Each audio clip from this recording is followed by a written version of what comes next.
to tonight's new episode of Tax Sale Titans. I think it's episode 30. Welcome out. I'm Shade Foray here with Stephen Swenson. And we've enjoyed doing these podcasts every single week, covering a lot of different topics and a lot of different places. Yeah, definitely. We appreciate you guys being with us here tonight. We think we've got some exciting things to talk about. And so what we're going to do is we're going to look at New York. There's a bunch of tax sales that are coming up over the next 30 to 60 days. So it's worth talking about again. Then we're going to get into why and how do you take on-site photos. This is an important part whenever we're buying structured property, that we get on-site evaluation photos so that we're not bidding on things blind. Yeah, on-site photos are incredibly important. It's probably one of the fastest ways that you can make a major mistake is it's assuming that information you're looking at is up to date or that it's current. And when on-site photos are really the only way that we're going to know, I would say that it's one of the bigger risks with tax sale investing is just somebody taking that leap and trying to buy without actually knowing what the property is with photos. That tell them that they can use the photos to basically determine what the condition is like, because everything we do at this point is kind of guesswork. Yeah, exactly. Then we're going to go ahead and talk about New Mexico tax deeds. We're going to look at an upcoming auction, review some property, and also we're going to go over some questions that were left on the YouTube channel. If you guys have any questions, go ahead and please ask them in the chat section, or if you're watching the video, go ahead and ask them there. We love to get questions and love to be able to answer them for you. But before we get started, we want to give you guys a special thanks. Everyone that's on the call with us tonight, we appreciate it. If all of our coaching students and our members and our subscribers, we appreciate you guys coming to us for tax sale training. Yeah. Whether you're here with us tonight or whether you're catching it by replay, we appreciate your time, and we always look forward to trying to share the best we can with about tax sales coming up here or auctions or information that we think will help you. Yeah, I mean, we want to help you guys have success with it. So what we're going to do, as I mentioned, we're going to talk about New York. There's a bunch of interesting auctions coming up. We're going to look at a couple of different auctions. One I was looking at, before we got started, and I was actually kind of surprised at how aggressive the bidding was. And we'll get into it and see if there's still some good profit margins. And so, New York is an interesting state. Yeah, they are. So New York is classified as a tax deed state. Most of the counties offer taxes there at a property. Sorry, their tax sale properties at yearly sales. There are, however, though, a couple places where they have liens. So they offer liens in New York City and Nassau County. And basically what they'll do is they'll sell, Nassau County is the one county that will sell liens to the public. And New York City basically only offers liens in bulk, to large investment companies. But the rest of the state pretty much, operates as a deed states here. Now, tax liens are issued to the county and held as inventory through the redemption period. But after a 21-month redemption period here, the tax collector can initiate that judicial foreclosure. And the judicial foreclosure is essentially what will send the property off here to auction. So properties are sold by premium bid to the highest bidder. And essentially, something else that makes New York unique is that many of the counties provide photos of the property, current photos. In fact, in many cases, they actually take out signs, in front of the property, and one of the photos will include, the sign in front of the property. It's one of the requirements I think that they have for their listing. But what it does, though, they also sometimes include interior images of properties. If they happen to have access to it, they'll include those interior images as well. And that means that sometimes the most accurate and up-to-date information we get is the stuff directly from the county. And so it's always been one thing that's nice about New York is the fact that we can get more information about the properties themselves than we can in most states. Yeah, I mean, it's part of the reason we've enjoyed New York. We have a lot of students that have bought a lot of property in New York.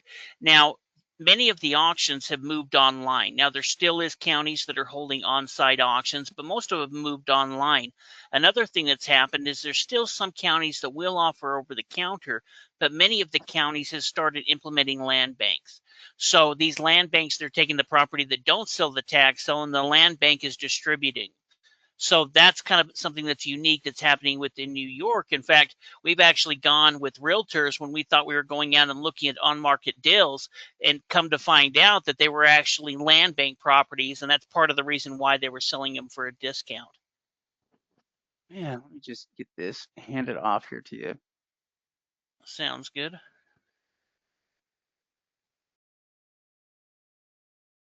I can't see how exactly we do this here. All right. Might sit underneath more, probably next to the captions and the questions. Maybe I'm trying to figure it out.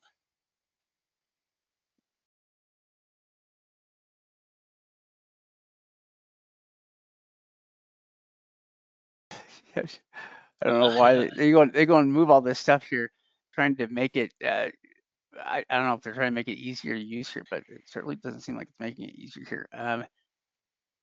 I'm trying to. Oh, share.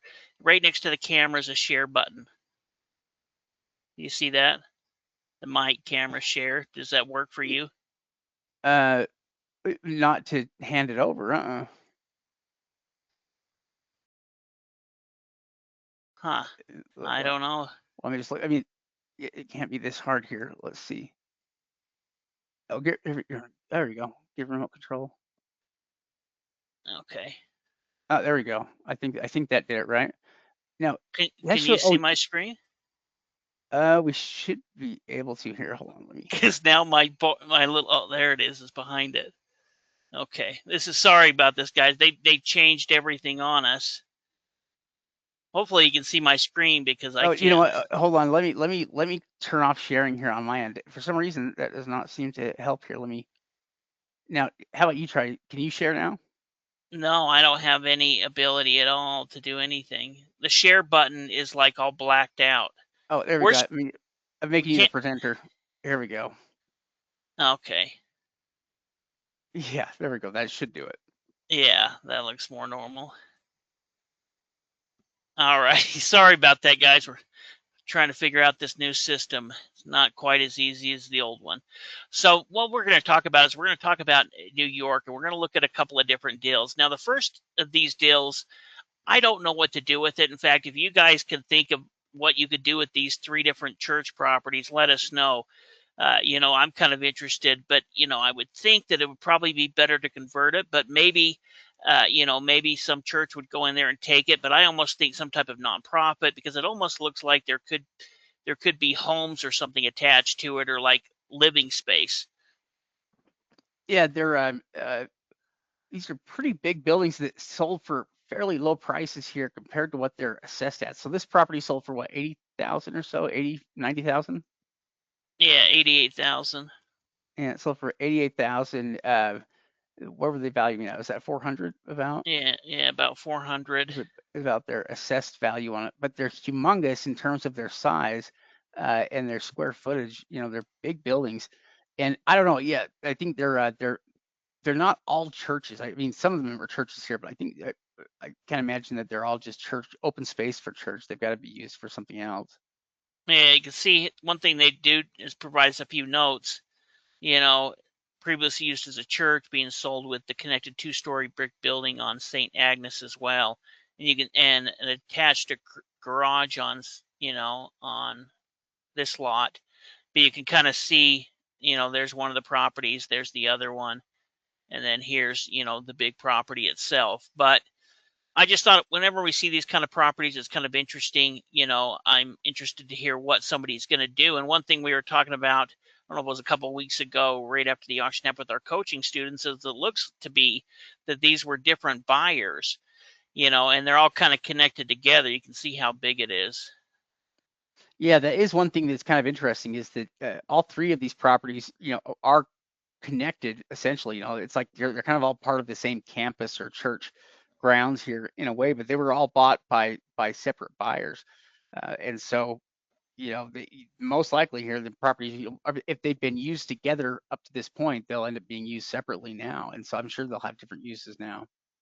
Yeah, this one ended up selling for 63, and this is the one that we were kind of wondering if was some type of living space. At least I kind of did. And you can see this property right over here, I believe, is attached to it as well. It looks like a Big house. Yeah, so I think there was kind of a big church, but that's when I'm trying to think what you could use it for, a rehab center or some type of maybe even nursing home. I guess it is kind of two-story, that might not work as well. But, I kind of wonder if you could refurbish it because it is kind of a cool looking building in a lot of ways. Yeah, well, and it must have a fair amount of square footage. I mean, it's got to be large because it looks like, it looks pretty big, and it looks like it's a lot of space. Does it have a square footage number anywhere on there? We might have to go to the county because you can Yeah. see the year built 1950. And here you can see some of the other lots that are connected to it. So, it's got 160 feet of another lot. This was used as a school.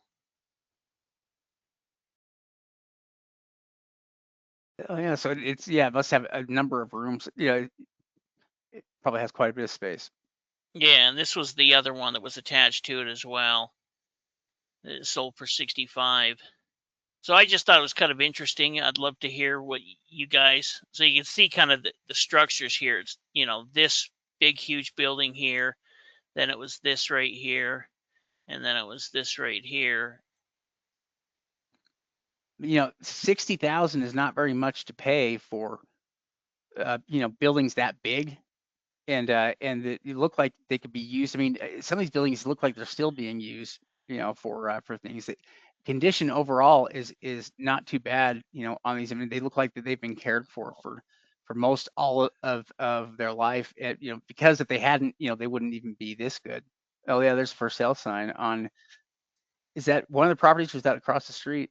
No, that's right here. But Interesting. you can see that they may have been vacant for 4 or 5 years now. I'm kind of wondering because you can see here's August 2019. If we go right ahead, then we can see that we're back up to April 2026. So this is just as of a month ago.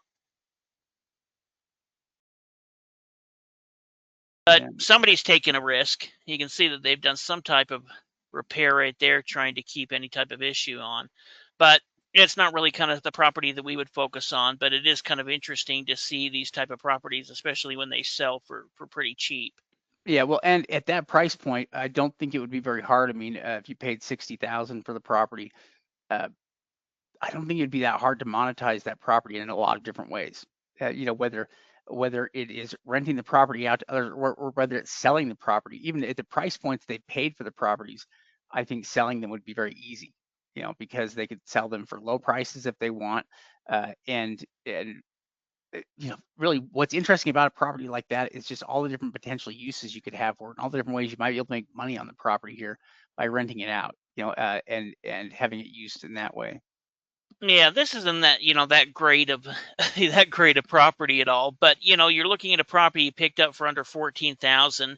You know, they have an assessed at about 94. I think if you were to, you know, rehab this property, clean it up, maybe you put 10 grand into it, so you're into it 25 grand, it's going to sell for 100, 125, but you can also rent it for around, 1300 to 1500 bucks a month.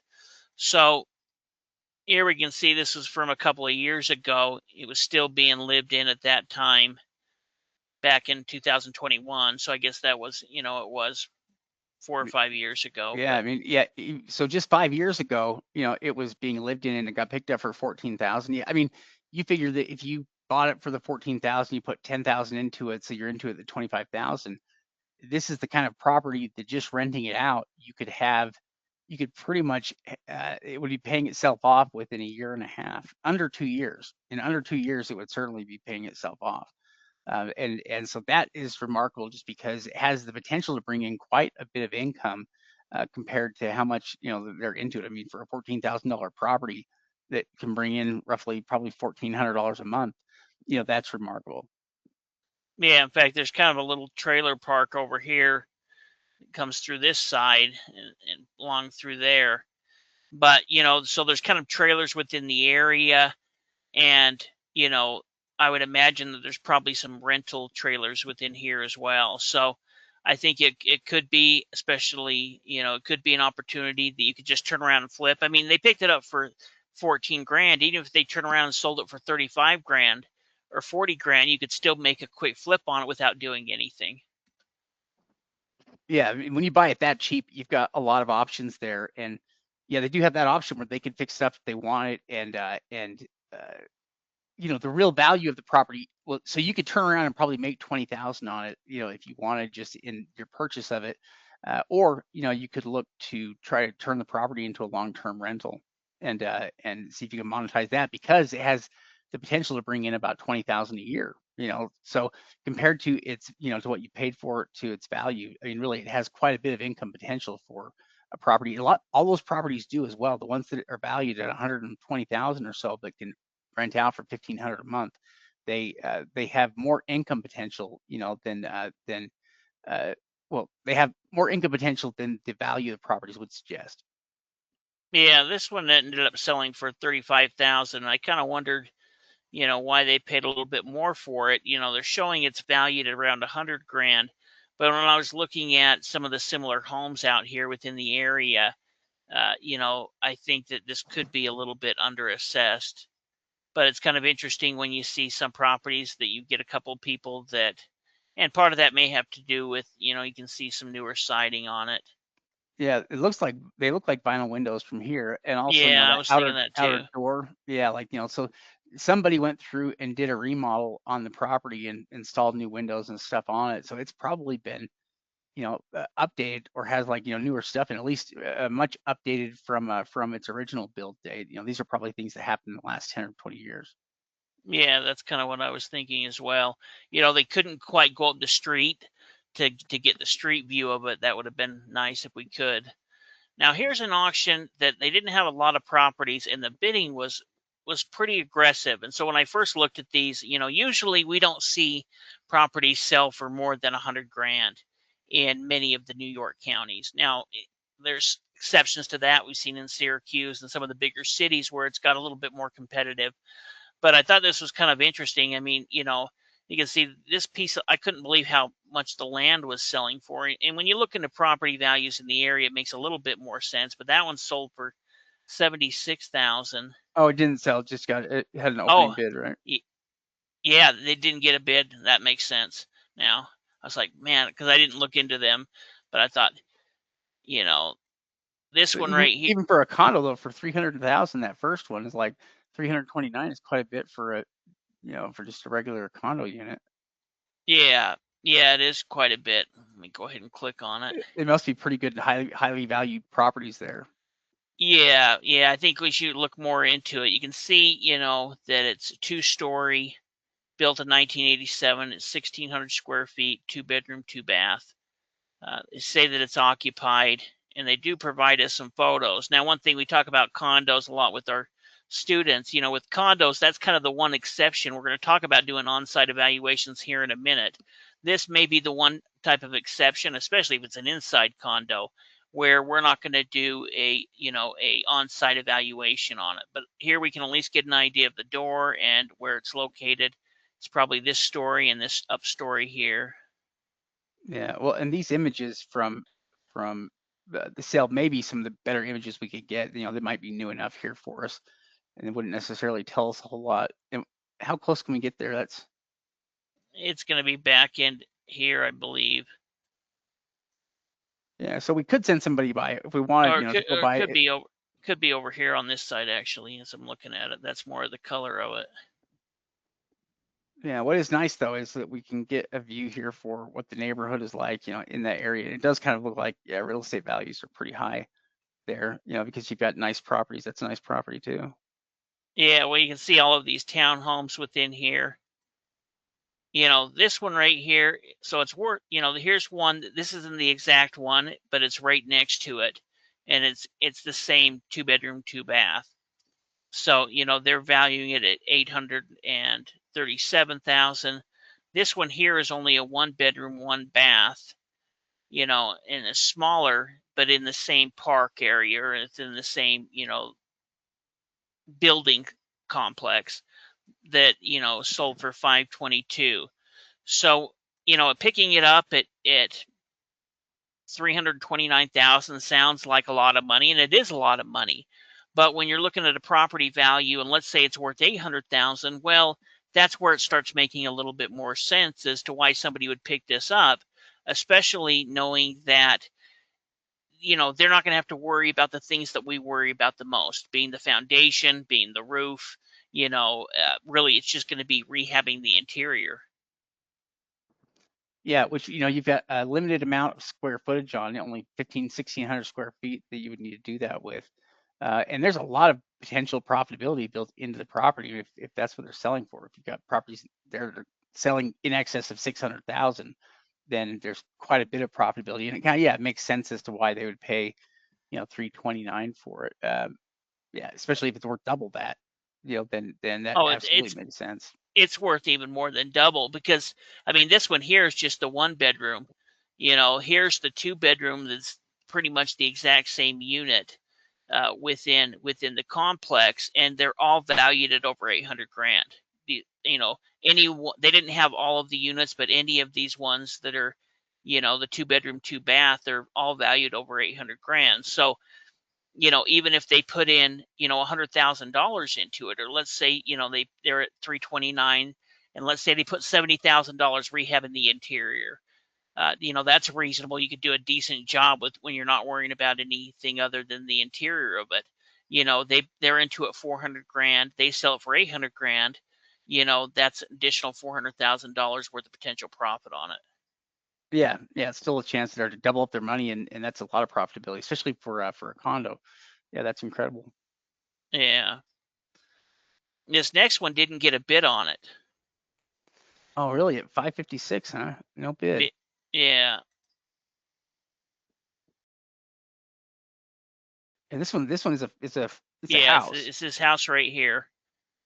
So you got a 2-car garage. You can see part of it over here. This photo is from back in 2022, and it looks like they were doing construction on it at the time. You can see where they put this. Maybe they just poured you know, a new driveway. You can see paint buckets and everything. So my assumption is back in 2022 they were doing some type of rehab on it. Here you can see the construction vehicles. Yeah, it does look like they've got at least painters there. The exterior paint on it kind of looks new too. 1 million, 1.1 million. So at 500,000, it didn't even get a bid, but it's valued at double that. Uh, so really, there's quite a bit of profitability in this one as well, especially if it just went through a remodel already and is valued this high. 3,700 square feet. It's a pretty big house. A 7-bedroom house. Yeah, so I mean Redfin's given it 1.17, and it's given over $1 million. So, they're both of them are saying it's worth over $1 million. Redfin is closer to 1.2. And I was kind of, I mean, but that's a lot of money. But there might not have been an investor in this auction that was willing to go ahead and fork that. Now we'd have to get some better on-site evaluations. But what we can see here from the county, it looks like there was somebody currently living in the property, and you can see that, it looks like it's been repainted. Yeah. Maybe Well, I mean, not. half price. It makes for a good purchase. I mean, uh, it's hard to find deals, that you can get much better than that for houses that are in good shape. It's hard to get a house for less than 50% of value if it has a tremendous amount of value and if it's in decent shape. And that's kind of the story with this one, where Yeah. it's in decent shape and it has a tremendous amount of value. This one would be one that would be worth picking up. You could double up your money on it. And yeah, we haven't even looked to the inside yet, but it does look like they've already put work into the inside. It doesn't look like the condition is bad. It looks like it's actually pretty good. Yeah. Yeah. You can see the estimated from 1.1 to 1.3. And, and looking at the photos, I wonder if those could be, renters. Maybe it turned into a rental property. Maybe they could be the owners, but overall it was the upkeep of it was pretty good. So I was surprised, even though it's a ton of money, that they didn't get any opening bids. But I mean, even look at that lot ended up selling there for 116,000. Yeah, that is a lot. I can't tell how big it is, but it doesn't look like it's humongous or anything. I didn't look into it. It's only, look at that. This is an example of a bad deal. Yeah, You they know, paid how much for it? They paid 116,000 for this property, and it's only assessed at $2,000. 4,900. What? Oh, yeah, that does not seem. That seems, and it's only 0.11. It's only like a tenth of an acre. Yeah. Wow. It looks like it's on a paper road too. Yeah, it does kind of look like You that. see the road ends right there. So Oh yeah, it is on a paper road. That's a terrible purchase. I hope they're not listening to us, but I don't know what you were thinking with this. I mean, who knows if it's buildable? You can see some of these lots, at least at one time, were buildable, but you've got to create a road to it, and which whenever we see something like this, especially in an area where property values are high, some of these land have high property values, 70, $80,000, $100,000. So seeing, something like this, even the county says it doesn't have access to it. Yeah, I mean that would Wow. be the major red flag. There is right there on the county record. They basically tell you that that it's landlocked, and yeah, that's just a lot of money to pay for a tenth of an acre landlocked property. Yeah, in fact, I'm so embarrassed I don't want to show the buyer's name again. I'm embarrassed Yeah. for him. This one started up at 589,000 but didn't get a bid. But here's a home right here that sold for 357,000. Let me delete a couple of these. It's this home right here.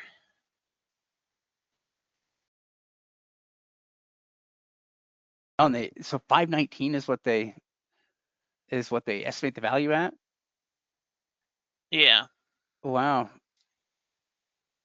they got a steal on this one too because they probably picked this property up for half the value as well.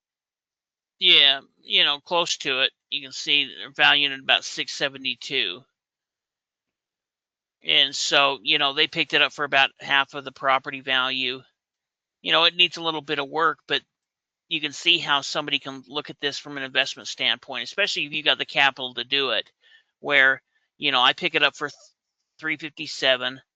Let's say I put 100 grand into it. Maybe I even do a little addition, like a garage or something like that. And now I turn around and I sell it for 700,000. I mean, at 672, I think if you were to do a little extra with it, you could probably, get a nice rehab because it's kind of the smaller home on the street as well. Yeah, that is interesting that way. You can I see mean, how people have come in and re-updated all of these homes because it just makes sense to do so because the properties have good value. yeah. I mean, really, all those houses look like they've been updated, at some point here, and that one would be a good candidate for it. You could certainly increase the value even by a bit as well. That they stand to be able to double their money on that property plus probably. Yeah, yeah, I think so. I mean, I think even after putting in some serious money to rehab it, you would still make between 200 to 300,000 on it, which is a lot of money to make on one deal. You know, so even though it's a more expensive deal and you're going to need the cash to do it, if you do have the cash like this, these are the type of deals that could be worth focusing on, where we can see some current photos so we know what we need to take care of it. We can go out there and have an on-site inspection done and then look more into the market value. This next one ended up selling for 386. It's kind of a little bit weird house, and you can see that it's really, it almost looked like it was kind of built and then never moved in. But I was wondering if you could take a pressure washer to it, because and really Yeah, clean it up. yeah, kind of. It does look like it. Looks like the forest is reclaiming it. But I wonder if it's ever been lived in. It is kind of weird, how it doesn't have a driveway and it doesn't have Yeah, brand new. I mean, not brand new. It's been sitting there for a little while, but you know, you can see this is a newer construction home. Oh, I look at didn't that. see. I didn't know it had interior photos. I didn't get that far That's into it. interesting, though. Look Yeah, at I mean, that. They didn't finish it. No yeah, lighting up there. it's never been lived in. No, somebody probably 5 or 10 years ago started building it and didn't finish. That's my guess. Maybe it's been somebody was rehabbing everything. At least the way that it looks kind of in the back, like it looks like a new construction, like like they haven't built any of the, any of your decks or anything off the back. Yeah, it does kind of look like it's missing things though. That's interesting. I wonder if it's ever been lived in. Yeah, I don't know. Look at the stickers on the window. Oh shoot. Yeah, I mean, it is like new stuff. Like yeah, all of it looks. And you can see that they have brand new windows in there. So either they, the toilets not even have the top. Either they didn't finish it, or they did some type of major rehab on it and didn't finish it, Yeah, which that's could have interesting. been. Now I know a lot more about it. It even makes a little more sense why they paid for it. The county's only valuing it at 613, but they don't have any of the bedrooms, the bathrooms, the square footage, and oh, look at that, built in 2002 and then 2016. Oh, that's No, 2016 square feet. Sorry. so okay, so it was built in 2002, so it probably did have people that lived in it for a while. Yeah. Look at that. Not even a front. Yeah, Like like not even front there's not even steps. steps there. I almost wonder if this property's been sitting vacant for 20 years. That's I yeah, don't know. it kind of looks like it. That's a weird one. Well, it ended up selling for 386, and I think that it's worth quite a bit more than this. I mean, we were looking at some of that little house right there that was worth 670, and that was, half the size of this home, and this home is pretty close. It's located in the same town. Interesting. So I think once you finish that up, you put a driveway, I think you could be in the 800,000 range for it. Yeah, Maybe it's really not, but close all to I it. mean, if you could clean the place up and then you could finish the outside landscaping and entry things, it would really go a long way towards making the home seem quite a bit more inviting. Oh, it's got a basement there to it as well. That's rare. Yeah. It looks like more than a crawl space. It looks like it's full height. Maybe I wonder if there was somebody who's working business out of it or something. Anyway, kind of interesting.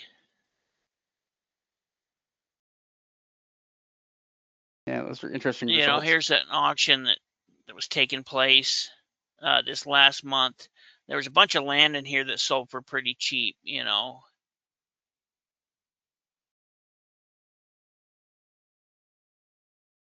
think I was looking at this property a little earlier, and I don't know if this is a good deal or not. Would have to look more into the market value, but I do like, even though this was from, let's see, was sold in 2020, so these photos are 6 years old. So a lot can change in 6 years, obviously, but I do love, when you can at least get an idea of what it looked like, 5 years ago by looking at photos like this. Yeah, well, it's always a bonus. In fact, it's one of the reasons why we always we'll check Zillow and Redfin, just because sometimes one of them will have pictures and the other one won't. But it's nice whenever we can get them because they're usually give us a better idea what's going on here with the property. Yeah, yeah, and there's a bunch of land in here that sold for pretty cheap. One other, I'll kind of flip this back over to you here in a second. Sold for 1,000. Very well could be buildable. 3,000 on that one. valued at 15 grand. It's got some decent size to it too. But this auction right here, this is actually an area that Shade's been to before, and we actually have investors that are buying property within Albany. There's there all of these homes like this that used to not be worth fixing up, and that's part of the reason why that they were kind of in this condition they are. Well, all of these homes now, it is become profitable, and they can sell for enough money that people are rehabbing, doing complete rehabs on an old home like this. And there's incentives as well that allow you within New York to fix up older homes like this. Yeah, they certainly they do have a lot of properties like this, and the value on them is good enough to justifies fixing up a lot of these old properties, which is why they're being kind of kept. In fact, in a lot of cases, what you'll find with these properties is owners have already gone in many cases and gutted the properties down to just studs, and so the properties are ready for rehab, or in some cases they've already have rehab, so that have been partially done on them. But they have a lot of properties. Some of this stuff, we see properties like this sometimes in the land bank there as well. Uh, it wouldn't surprise me. That one's pretty dirty. Yeah, well, all these are they look like they are in. Well, and you see, I mean, we would never even bid on a property like this in a certain market. But you can see how people are willing to pay up for these because Albany is just killing it right now as far as the real estate's concerned, and it makes sense to even take a old home like this, add new sheetrock, fix it all up, because they're selling for high enough that people are still making big profit margins off of doing these type of deals. So that's one thing that's kind of interesting is in some areas, it's never going to be worth buying a home in this type of condition. But if the property values are going up, that's where people are willing to pay 40, 50, $60,000 on a home like this, where they may need to put in another 150 or 200,000, but it still gives them the opportunity to make a couple hundred grand on the back end after getting all of that done. Yeah. Let me see if I can figure out how to throw it back to you. Oh, so I think if you hit the control button and then go shade.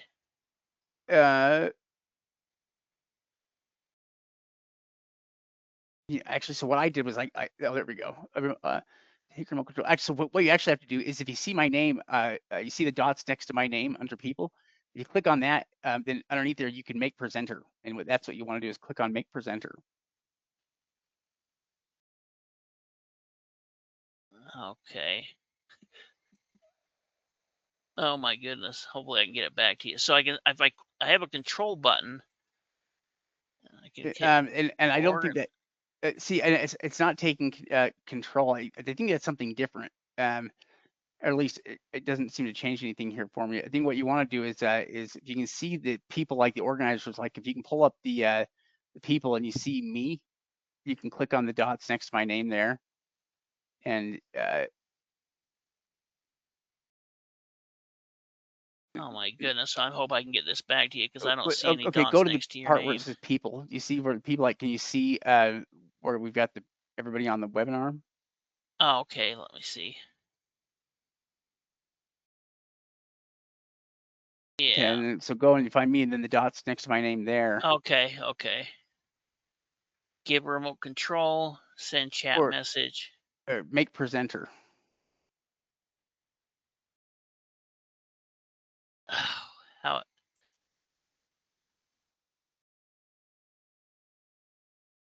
Actually, I can make myself the presenter. Yeah, because it doesn't have the ability. If I click on those dots, it just shows. Oh, no worries. I think we've got it. Okay, cool. Sorry about this, everyone. Trying to figure out this new system. Well, yes, and eventually we'll get it here. It's different, but I think we can make it work. Yeah, on-site photos. Let's talk just a minute here about on-site evaluations, because this is one of those areas where if you're not careful, you can make a lot of mistakes. It's also never probably been easier than it is now to find people that are looking to do this type of work. And so one of the issues we've always had, and of course, if you're looking at tax sale investing, one of the things that you've thought about is being an out-of-state investor in real estate.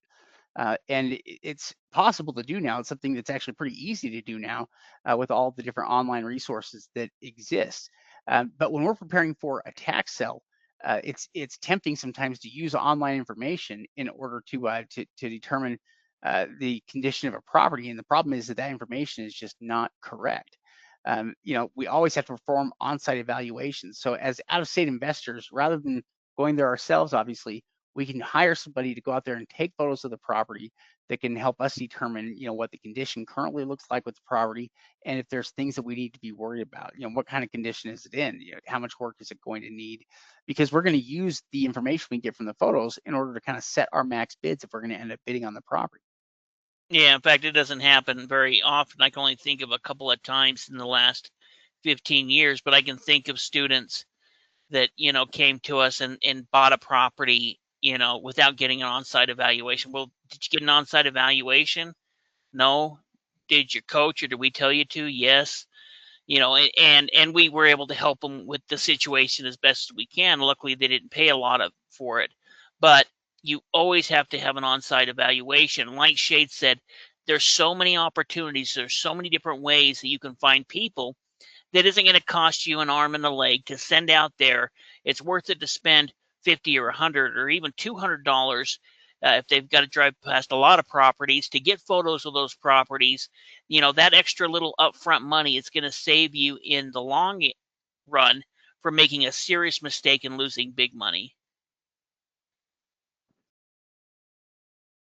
Yeah, I mean, there are certain costs you just can't really avoid, and so you're going to have to spend money in order to determine what the current condition of the property is. It's one of those things you just can't avoid because the risk is too great. The risk is too great for making a mistake on that. The information that you need to obtain is too important. And so, hiring people though has never been easier.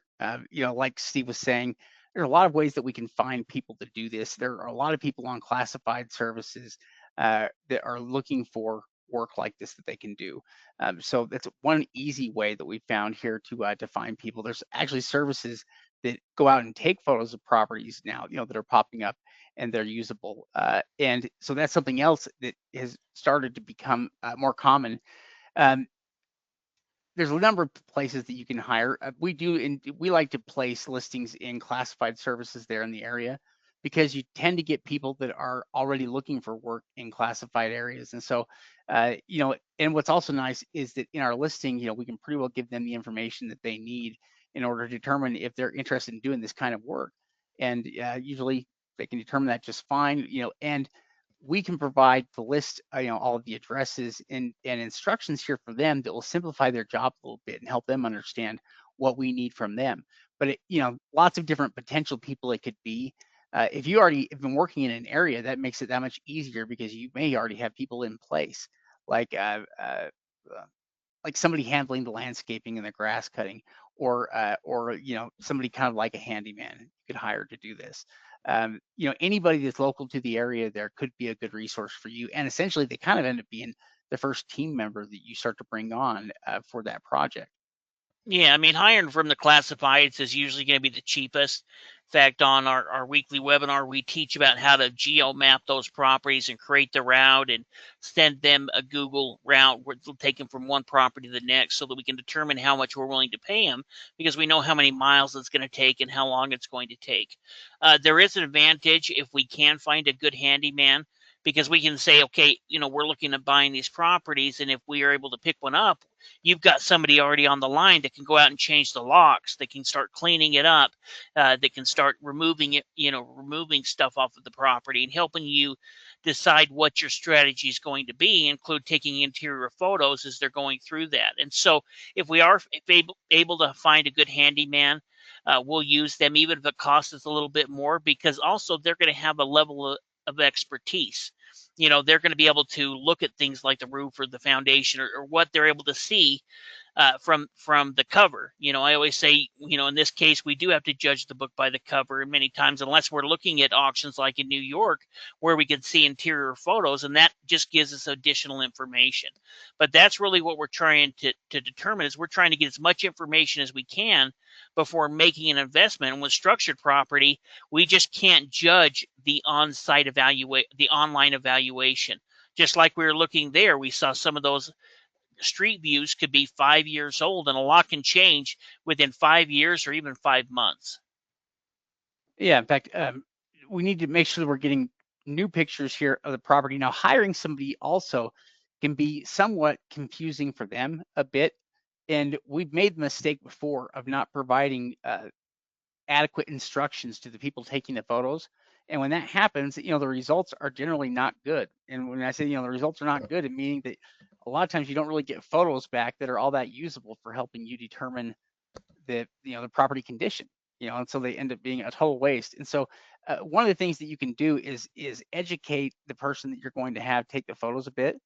Anything you can do to help them understand what you're going to be using the photos for, and kind of the role that they'll be playing here in this process will help, because uh, they need to understand how important the images are, and the fact that you're using these images in order to set the value of the property. And so this is just a little like a guide, something that we send or attach to emails that we're going to send out to drivers or somebody that's going to go and take a look at properties for us, because it can provide some instructions here about exactly what it is that we're doing and what we need from them. And so, it essentially says, hi, I'm a real estate investor who's targeting homes, in this area.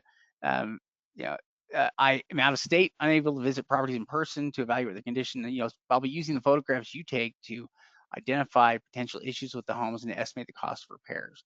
So your photos are going to play a crucial role in selecting properties and determining how much, I'll pay for them. And we've got some examples there of images, but we let them know here that we need at least 3 to 6 images of each property, and from different angles if we can, to let us know what's going on here with the property, and from different angles, and to help us see other things as well, things like the neighborhood and what their neighbors are like. I mean, you know, the neighbors are important, and that you can't really pick your neighbors. You can only pick the properties that you're going to buy. And so in some cases, if there's neighbor properties that are bad enough, it can scare us off from properties altogether. But those are some of the things we can determine from the images that somebody like this takes.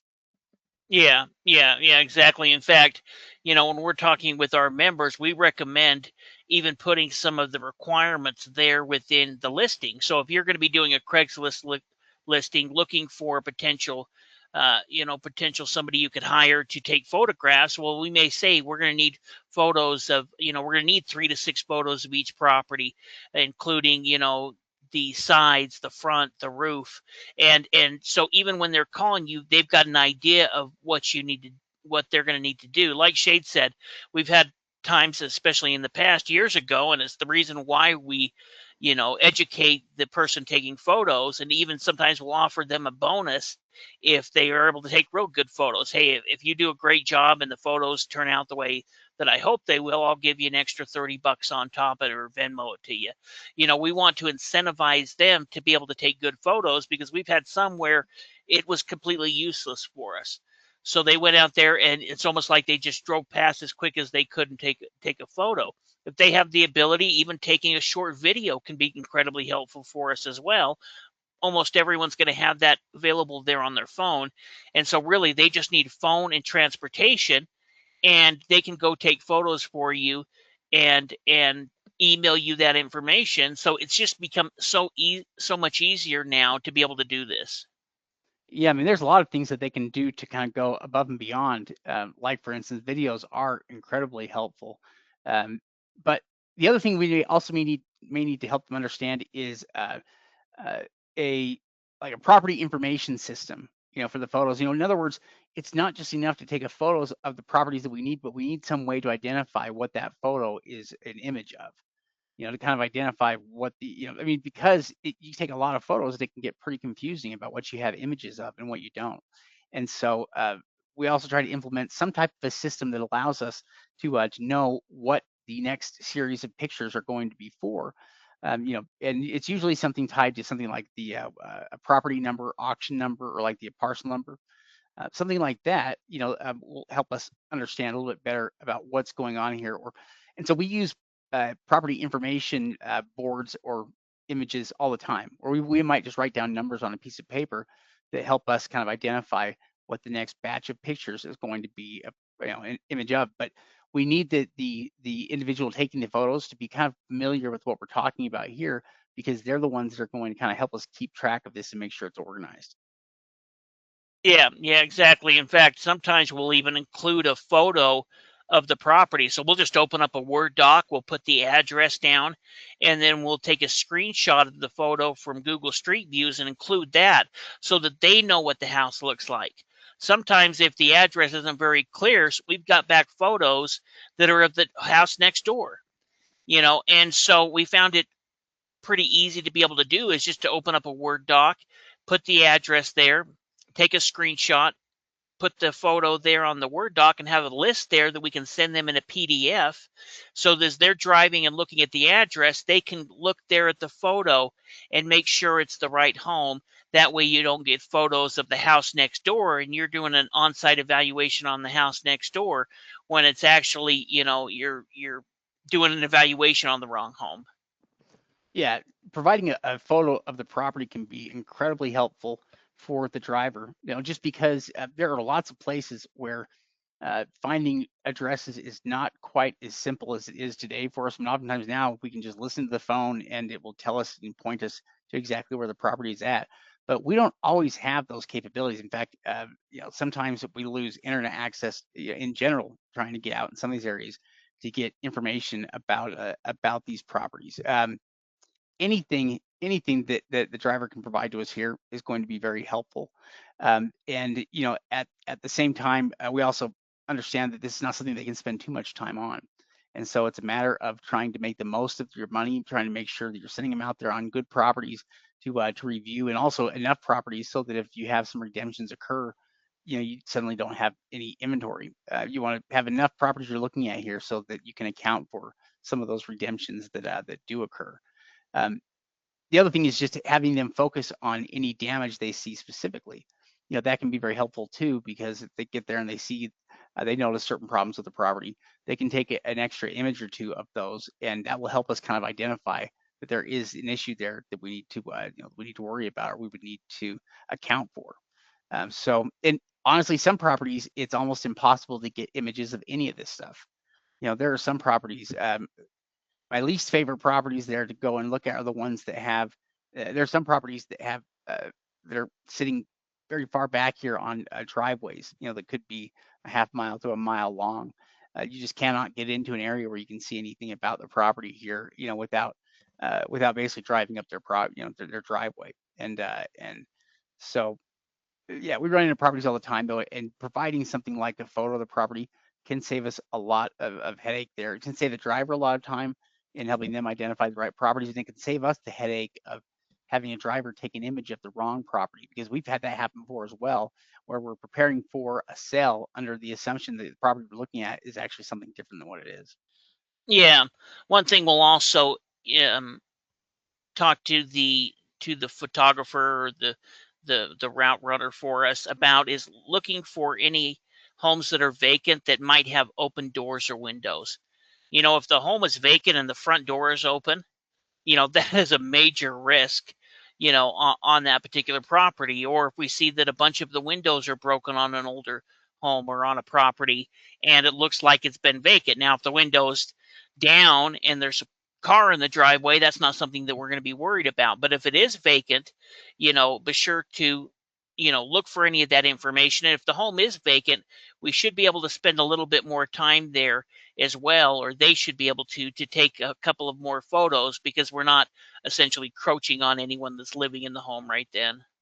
Yeah, that's actually something else that's kind of nice to tell them, ahead of time, is whether from the images you see and what you have, the information you have, whether you believe the property to be vacant or occupied.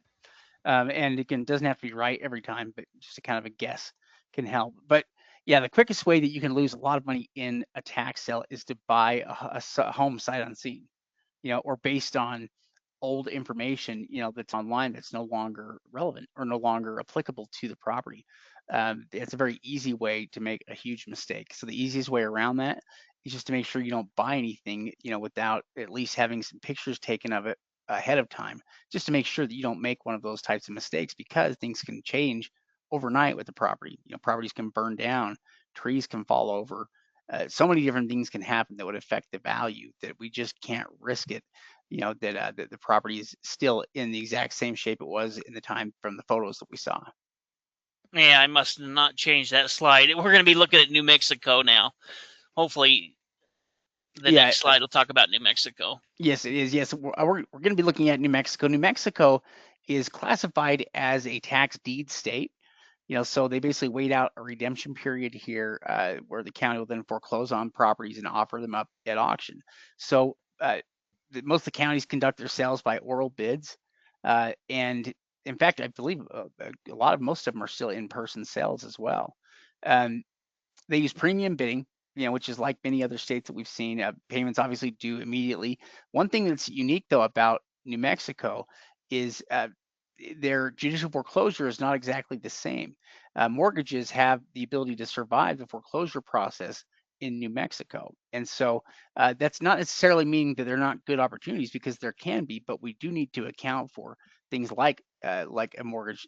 If it's possible, it can still survive. Then we need to check for those whenever we look to buy. We need to basically be aware of any kind of liens against the property, not just government issued liens. Yeah, in fact, I was doing a little bit more research on it today because we haven't focused on New Mexico, probably for a couple of years. And I was looking into it, and the mortgages, they were saying, at least some of the law firms were saying, they can be wiped out during the quiet title action, but there's no guarantee that they will be.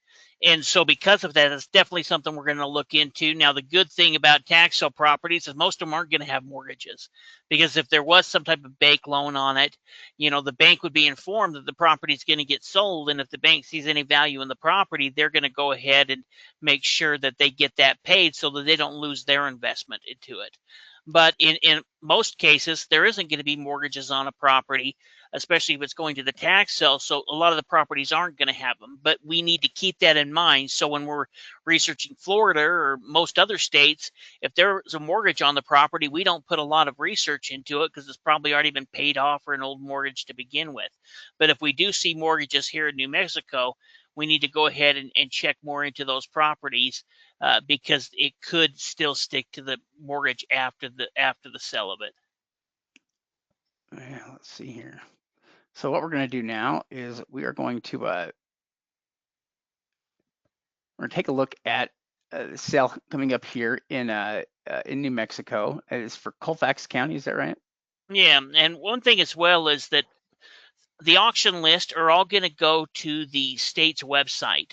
So when the county issues or does a tax foreclosure, then they're going to go ahead and foreclose on the property, and they're going to send it to the state. And so that's where you can actually go to see all of the auctions that are currently taking place at the time. Yeah, let me see if I can pull up their list here. You just click on right there up at the top, right where it says Colfax. See the link over there, download PDF.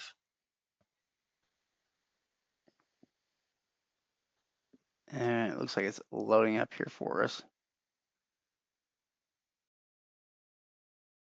Well, Huh. It's I weird. think anyway. Is there?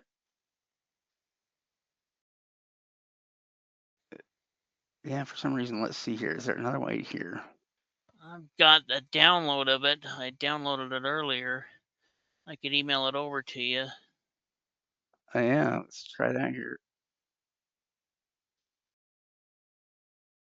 It's kind of interesting here. Yeah, we can start pulling up some of the properties here though All on it. right, let me send it to you quick. Well, one thing, this is kind of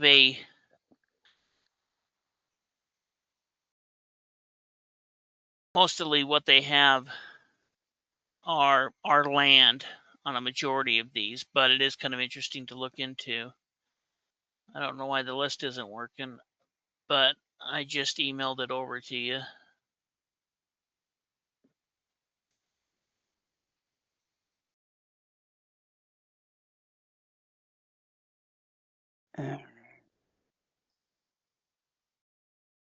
And we ended up, most of these you had to look in to find the address, and so we've kind of got them all prepared, the ones that we've looked at. I don't know why their link's not working.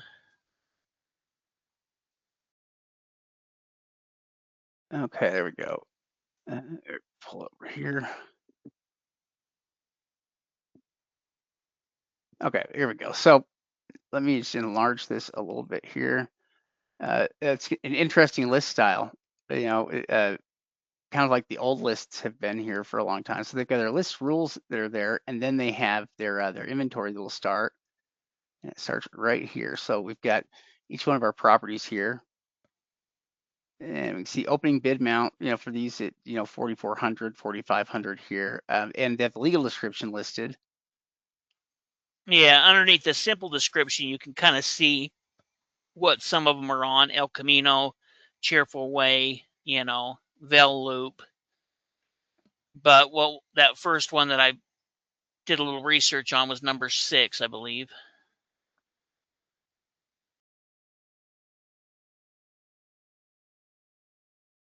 All right. Oh yeah, so we've got the property here, which is right here. It's this property. If we enlarge this just a little bit. Number 6. So we can see that yeah, taxable value there 4,700. Actual value this thing is about 15,000. You know, this is a vacant lot, I believe here, and we've got the owner address there. We can see where the owner is located, the site address here.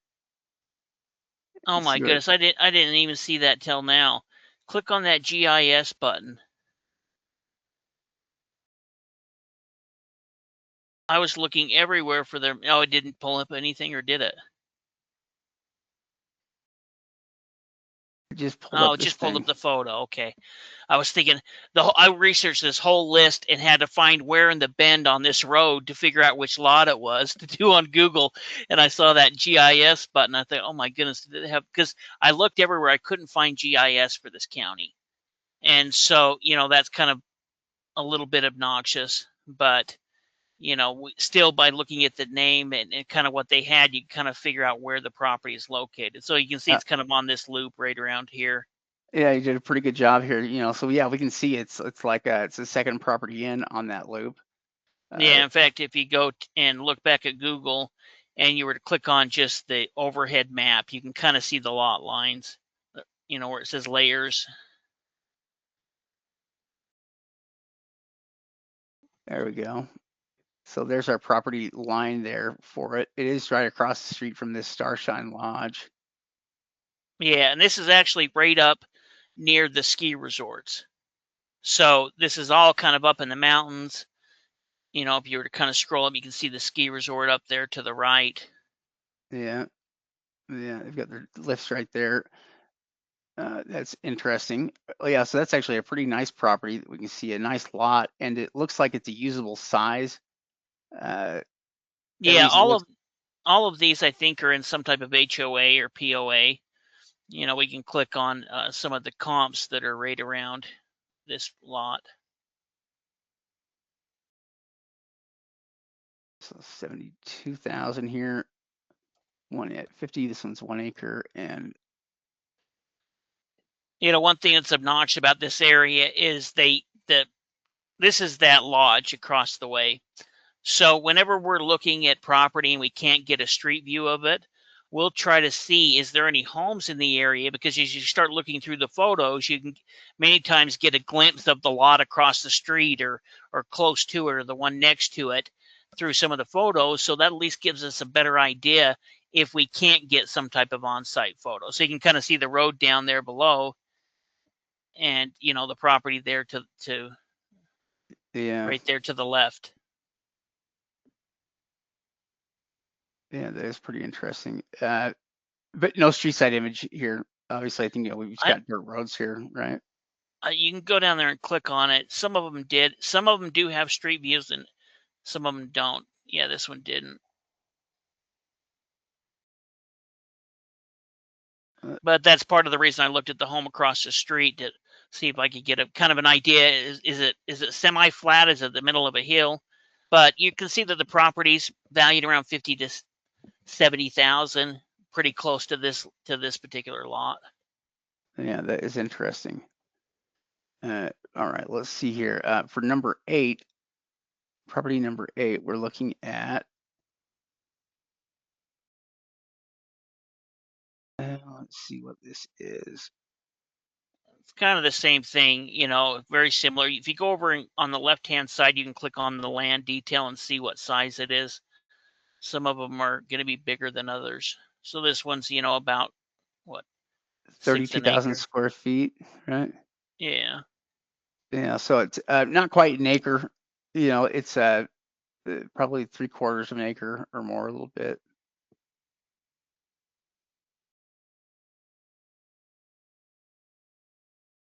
And I guess so. They don't actually give us the.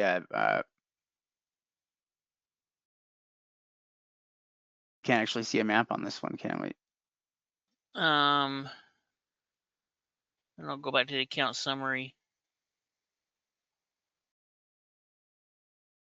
It is not coming up here real fast. Oh, there we go. Oh, maybe not. That's right. We've got the other things here I can click on.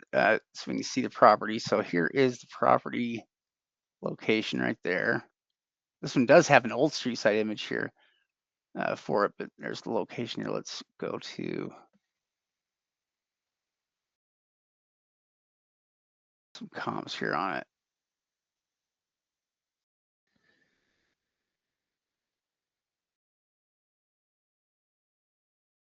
And I think this one started at 3,500. I think that you can pick up any of these properties up for close to the opening bid. I wouldn't be surprised if, because it's actually quite a big list. Yeah, it is a pretty big list. Let me see how many here. There's over 100. Yeah, over 138 total actually. And they only do auctions one time a year. So these are all the property. And one thing that's interesting is I don't think I looked up one of them, and I probably looked up 30 properties, and a lot of them are the same. There's some at the very end of the list that are outside of this this area, this Angel Fire area, but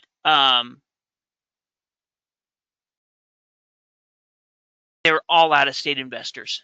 Tons of California, quite a few Arizona, but I didn't see anyone that was local because this is kind of a ski area. This is kind of recreational area, so people were buying these as potential investments.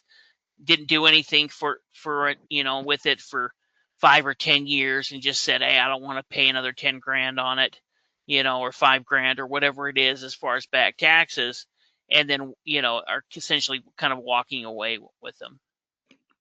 That's interesting. There are a lot of good properties here. I mean, we're looking at number 10 and 11 here. Let me just scroll up.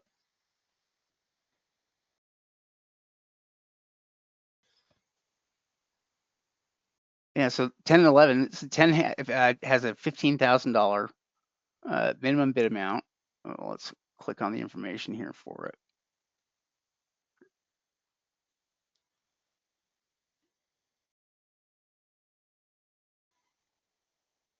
The value in this one at 47,000.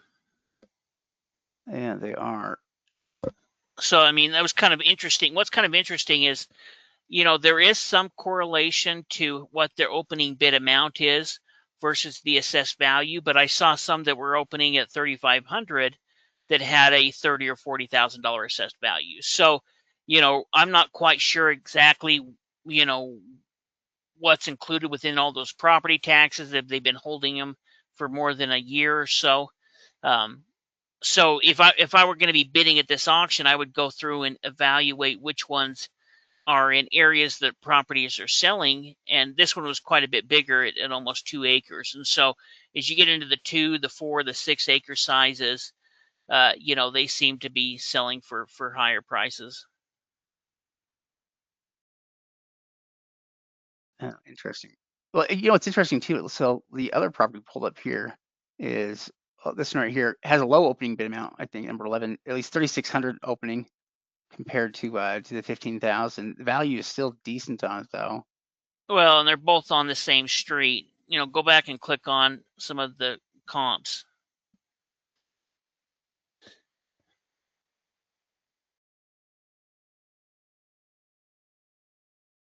So this is on the same street, that El Camino. So you can see on this particular area, the prices are a little bit higher. So in some areas I saw them where, in kind of the most furthest out, smallest lots, maybe they're around 20 grand. And then as they get up in value, they go, from 30 to 50, and then 50 to 100 to 150 as they get into the 5 or 6 acre size lots. Yeah, those numbers are as good as you can find with tax sales, anywhere in the country pretty much in terms of like what properties are opening up at versus what they're valued at. In fact, in a lot of these places, there is better potential because there's increased profit. These properties are more valuable than most tax sale properties, and so there is better potential here for better profits. Well, and one thing that's interesting is that, these lots all seem to have power, water, all utilities right there. In fact, on some of the Google Street Views, you can see the box right there, the power box ready to go to hook up. So, I think a lot of these are newer construction that is coming in, a bunch of newer type homes, recreational homes, kind of within the area of that ski resort. Yeah, some of these properties are pretty valuable. I mean, this one opens up at 13,000, but the county is saying it's valued at 72,000. Um, and let's see. Yeah, we can see some other ones here. Uh, they're similar for sale for 85,000 here, and there's one of the houses there close Yeah, to in it. fact, if you click on the Google Earth, this is right across the street from it. So the Google, I think, has a street view. At least I think that it did. Yeah,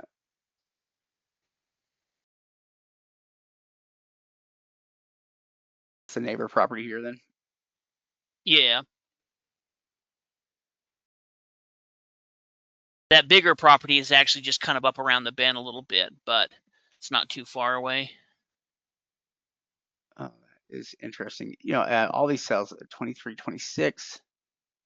This one right here starting at 4,200.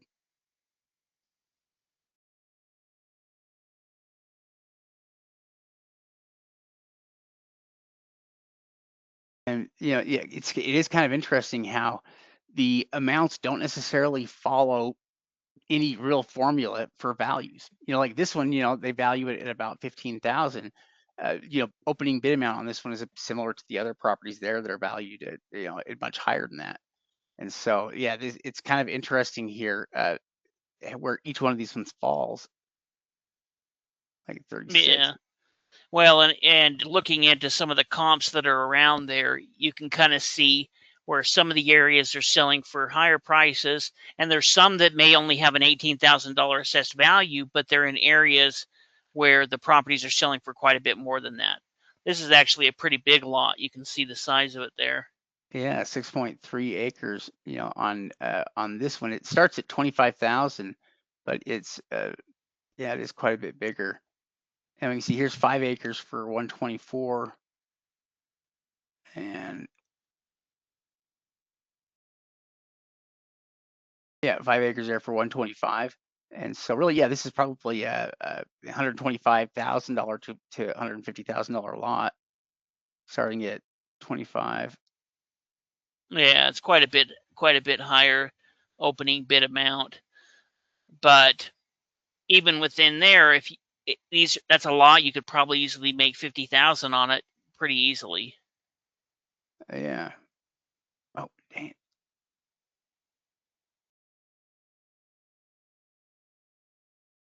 And You could probably go to look at the couple of the ones at the bottom. Kind of went through down. uh, the bottom of the list. So like maybe I think we can go look at the map, but I think 36, 37, 38, something like those. Those aren't located. Those are located outside of this area, outside of this POA.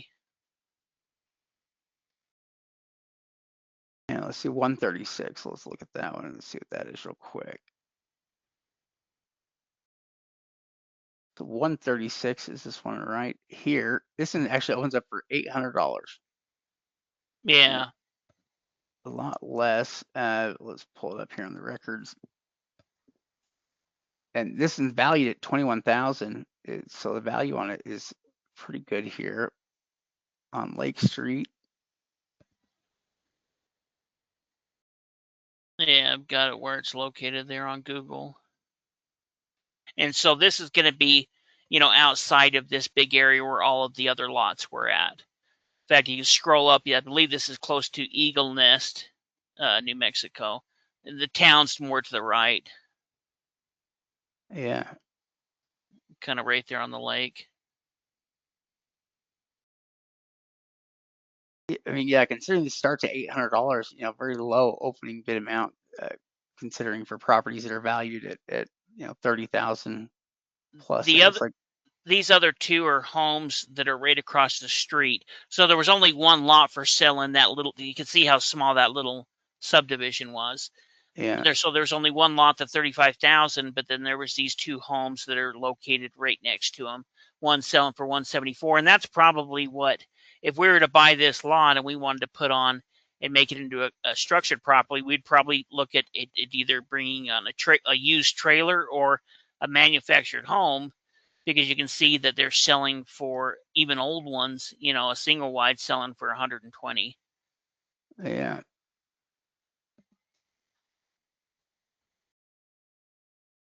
There's one valued at opening at 4,000.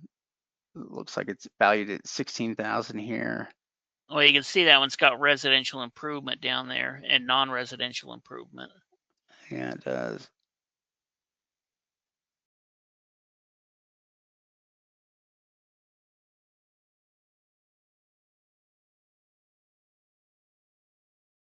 I wonder.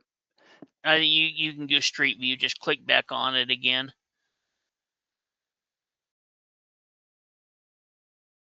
Just go down and click on the street. You should be able to pull it up. Look to the right, I think.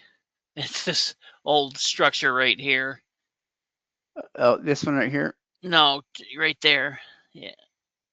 Well, there's two structures. Remember, because you could see there, you could see one was a house and then one was, I don't know if it was commercial. They said non-residential improvement.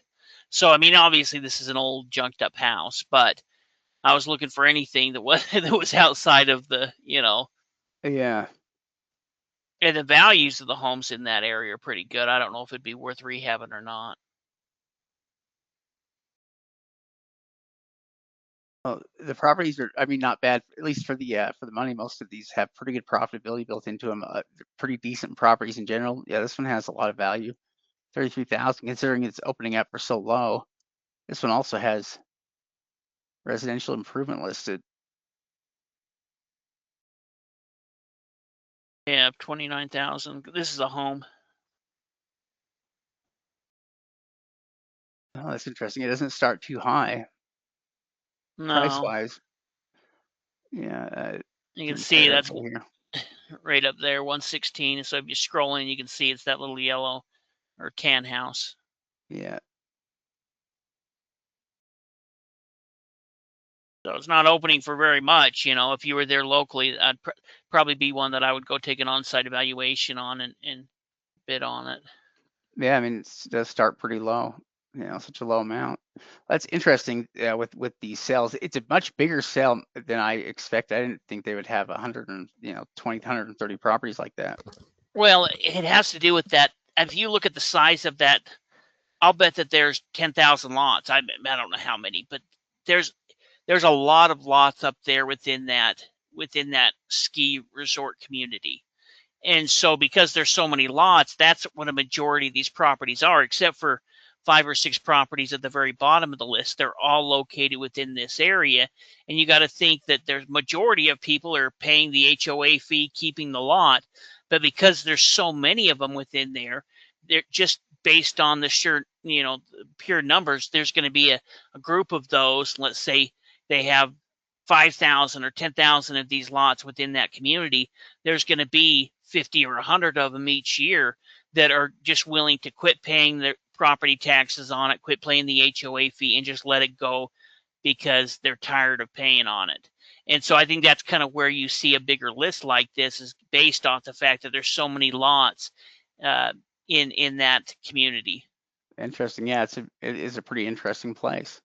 Well, great. Let's go through answer some questions here that were questions from YouTube subscribers, and also want to answer any other questions that we have here coming in. Let's see here. Interesting, but I'd like to know how I can access the property auction.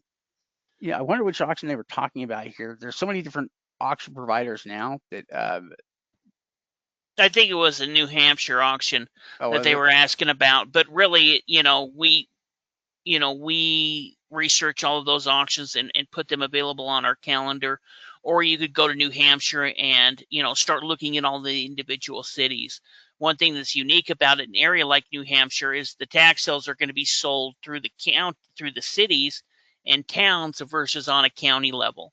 So if we are talking about that, it takes a little bit more work because there's so many cities within there. But there is a couple of websites that will post some of those New Hampshire sales on there. So that's really it's gonna take a little bit more legwork if you're looking to do it on your own.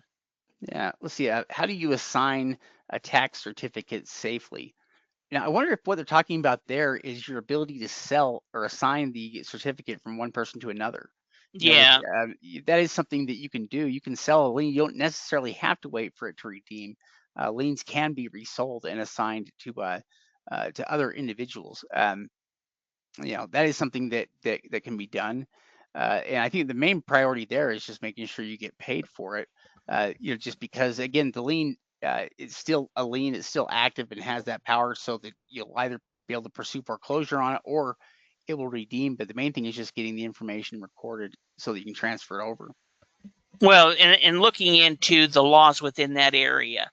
So a lot of the states will allow you to assign a tax lien to another investor, but they may have paperwork. You're going to want to make sure to figure out the exact process within that state, what the county is going to require you to do. So to do it safely, making sure like you're going to make sure you get paid, like Shade said, before you go ahead and issue that. But really making sure that you have the proper paperwork with the individual county and state is going to be the most important thing you're going to need to do. Yeah. Now, actually, I just realized here I can't see the screen here. Let me just.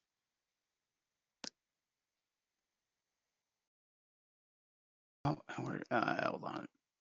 Oh, there we go. Now I can do it. Now I can see people's questions here. Okay. We do have a bunch of questions here I've not been answering here. Let me, okay.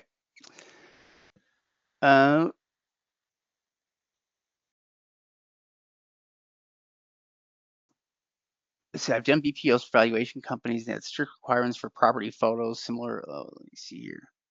Yes, yeah, property photos are a pretty big deal. What type of construction is the wood stripes? Are they too old to fix them and need water to be redone? A lot of that stuff, when it comes to the rehabs, in fact, we'd have to go back there and see which image. I wish I could have seen the images here as we were going along.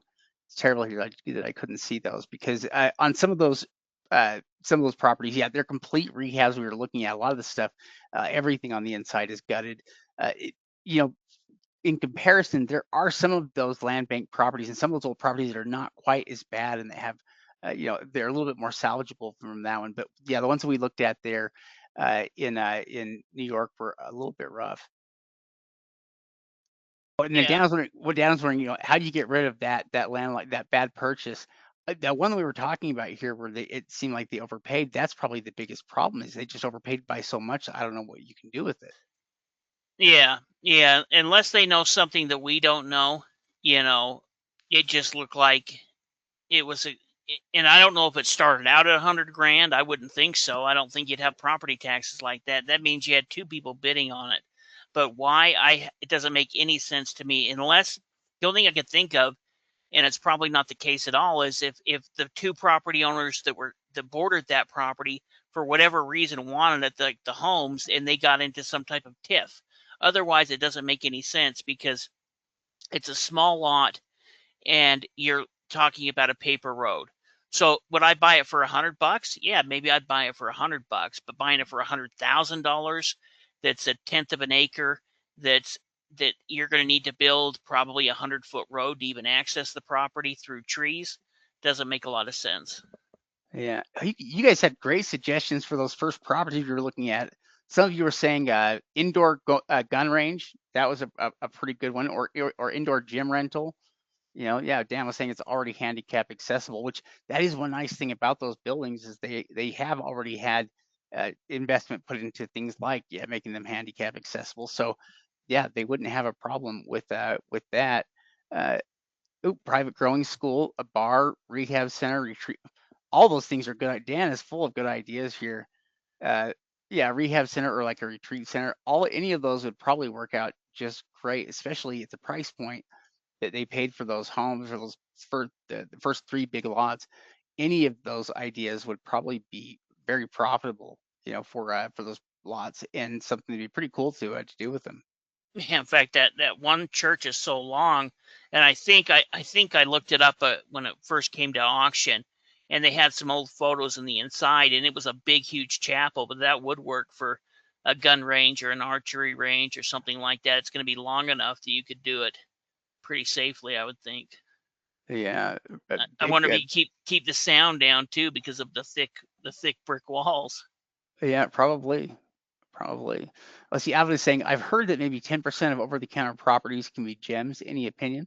When it comes to the percentage of over-the-counter properties that are good, um, it kind of depends on the location. I mean, there are some places where they have over-the-counter lists that are just gold. Where a lot of properties on the list are good, maybe even a higher percentage than 10%. There are other over-the-counter lists where they've been fairly picked through, and a lot of the good properties have been taken. And sometimes in those cases, it's not even 10%. It's way under. So they are very area dependent. Um, that's just something we've seen in a lot of places. Everywhere it seems like their over-the-counter inventory varies here. There's some places though that have really great over-the-counter inventory.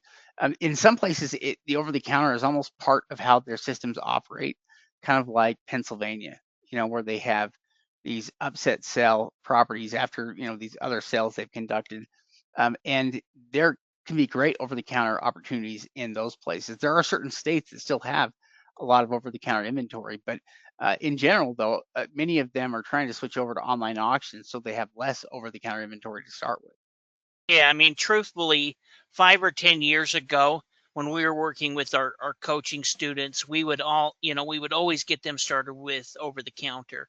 And there still is good opportunity. We still do that with some of our students, but if they have any significant amount of capital, we're going to encourage them to look at the online auctions because so many counties, so many areas have moved those auctions online where you were just competing with locals, and so they were always going to have a bunch of over the counter because there wasn't enough people there at the auction to buy all the properties unless it was some big sale or in some big market. And so because of that, there was a lot of over the counter. But as now those counties are taking and putting their inventory online, they're probably going to have somebody that's going to be willing to do an opening bid on it, especially if they're picking it up for 5 to 10 cents on the dollar. And so because of that, there's going to be less over the counter than there was in previous years. Even looking through some of the properties we were looking at before, some of those would have ended up on the over the counter list if it was an on-site auction, but because it's an online auction, somebody's willing to pick it up if they can get it for cheap enough. Yeah, online auctions are definitely reducing, the total number of over-the-counter opportunities, but it is so area specific that in certain places it's worth looking. It's always still worth looking to see what kind of over-the-counter inventory they have because there are lots of counties that have just had a lot of over-the-counter inventory is just part of how they operate, and they'll always have over-the-counter inventory. And so, yeah, I think it's worth checking out, what's available in every area you go. Yeah, yeah. Well, we appreciate you guys joining us tonight. We appreciate all the questions. We apologize about trying to figure out this new system, but we're getting better with each one, so we'll get that worked out. Yeah. Thank you, everybody. We'll be back again here next week.